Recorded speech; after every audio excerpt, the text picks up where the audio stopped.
Hi YouTube friends, I'm Heidi Villegas with Healing Harvest Homestead. Please excuse my desk area here. I've been doing webinar trainings for people for herbalism this week, many of them.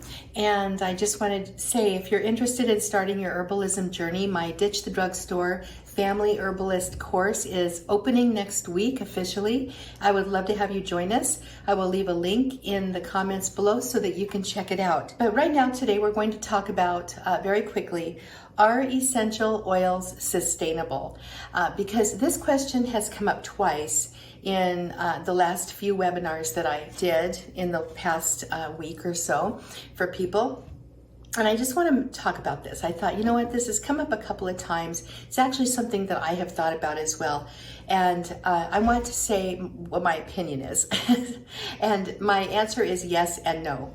All right. So obviously we are into primarily herbalism. I am, however, a professional level aromatherapist with hundreds of hours of training. I love my herbs and I love my essential oils, and I use both in my practice. First of all, you need to consider a few things when talking about sustainability of essential oils.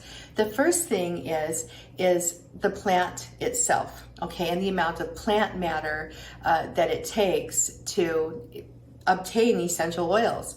So with lavender, you need about 3 pounds to extract about 15 milliliters. That's about a half an ounce of essential oils. Whereas with rose petals that have less essential oil in them, you need like 150,000 petals or something like that to extract 5 milliliters. That's why rose essential oil is so expensive. Lavender essential oil is relatively inexpensive. And so you can see right there, rose essential oil is probably not very sustainable, whereas lavender essential oil is. So you can choose essential oils that are sustainable. The other thing I want to say about essential oils is, really, if you look at the big scheme of products that are used in the US, essential oils are more ecologically friendly than those chemical, synthetic scents that are put in all of our commercial products these days, unless they're very natural. So I just want to mention that technically speaking, it's much better to have essential oils, which are plant-based, washing into our waters and streams than it is chemical. So some of them are very, very toxic. And then I also want to say a little bit more about the sustainability of the plant. A lot depends on not just the plant, which I mentioned above, but the producer. The producer of the essential oils usually are small farmers. They have small distillation processes, and they might have a few acres where they grow their essential oils, and then they turn around and sell these essential oils, hopefully to good companies who are paying them a fair wage. So that's one thing that you need to take into account as well.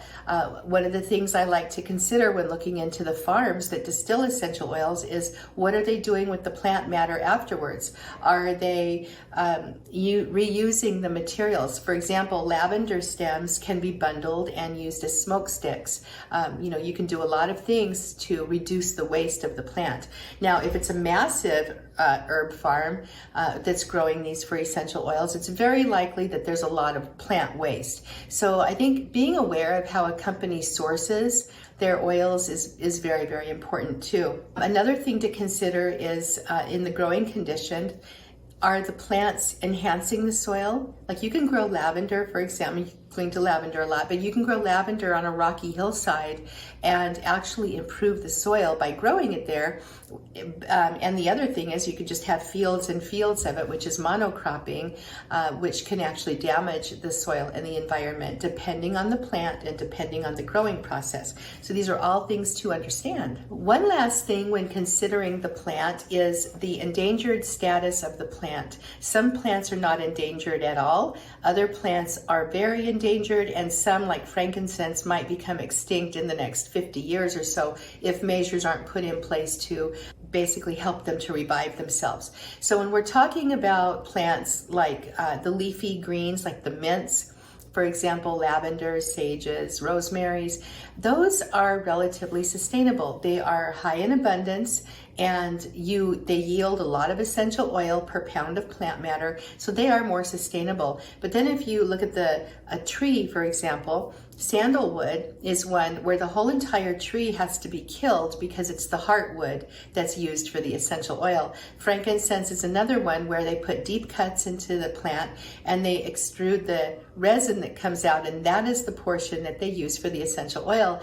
And we're basically killing trees too quickly here for them to rejuvenate. So that is definitely something to take a look at too. And think about where you're buying your essential oil from.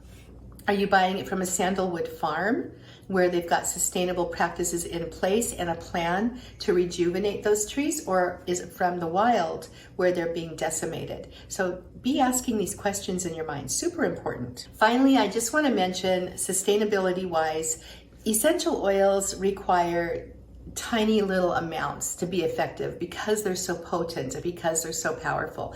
So one of the things that we consider with sustainability as well is the application method and how much you're going to use, as well as the shelf life of the essential oil.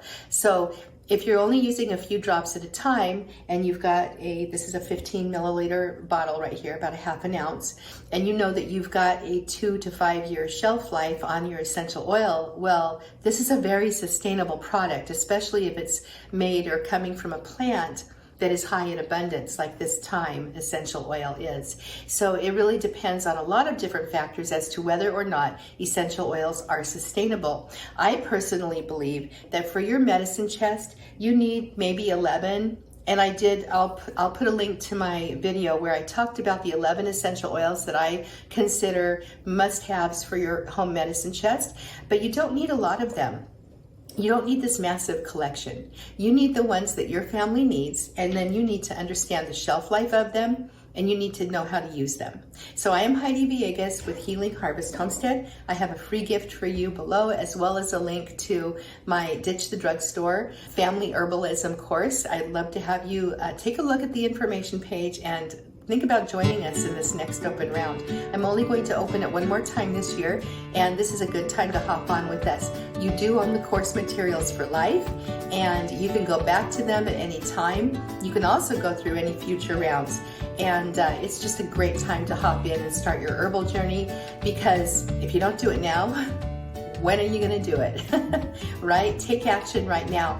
Because of the times that we're in, there is just no better time to start learning these self-reliant and empowered health skills. So I'm Heidi Villegas with Healing Harvest Homestead and the School of Botanical Arts and Sciences, and I will see you in the next video. Please like and subscribe. Thank you. Bye-bye.